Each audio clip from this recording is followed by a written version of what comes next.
Finally মেহেদীও কিন্তু নতুন করে জীবনটাকে শুরু করলেন। অবশেষে ঋতুকে ভুলে গিয়ে নতুন করে নতুন জনের সাথে ২০২৬ সালে বিবাহ বন্ধনে আবদ্ধ হলেন মেহেদী।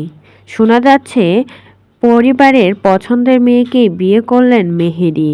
এঙ্গেজমেন্ট হয়ে গেছে, গোটা করে এঙ্গেজমেন্ট করেছে মেহেদী। জনপ্রিয় ইউটিউবার রাকিব হোসেনের একটা সময় বন্ধু ছিল মেহেদী, আর তখনকার ক্ষেত্রে ঋতুর সাথে নাকি রিলেশন করত মেহেদী। আর অনলাইনে তো এটাই পুরোপুরি ভাইরাল। মেহেদীকে তো তখন থেকেই চিনেছিল, যখন থেকে রাকিবের টিমের সাথে মেহেদীর কাজ করত। বেশ ভালোই সম্পর্ক ছিল রাকিবের সাথে মেহেদীর। হঠাৎ করে তাদের বন্ধুত্ব পরিণত হয় শত্রুতে। তখন থেকে আর কোনো কিছুতেই দেখা যায়নি রাকিব আর মেহেদীকে একসাথে। তখন থেকে তারা আলাদাভাবে কন্টেন্ট বানায়।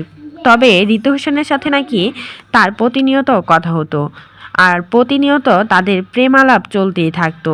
ঋতু হোসেনের সাথেও কিন্তু প্রেম করতেন মেহেদী, সেটাই জেনে ফেলে রাকিব হোসেন। তখন থেকে তাদের প্রেমও কিন্তু ভেঙে যায়। তবে এখন পর্যন্ত তারা কোনো মুখ খোলেনি এই প্রেমের গুঞ্জন নিয়ে। এটা কি আসলেই সত্যি ছিল নাকি মিথ্যা? তবে তাদের ভিডিওগুলো দেখলেই বোঝা যায় তারা যে কতটা ভালোবাসতেন একে অপরকে। দুজন দুজনকে অনেক ভালোবাসতেন। বিচ্ছেদ হওয়ার বেশ অনেক দিনই হয়ে গেল।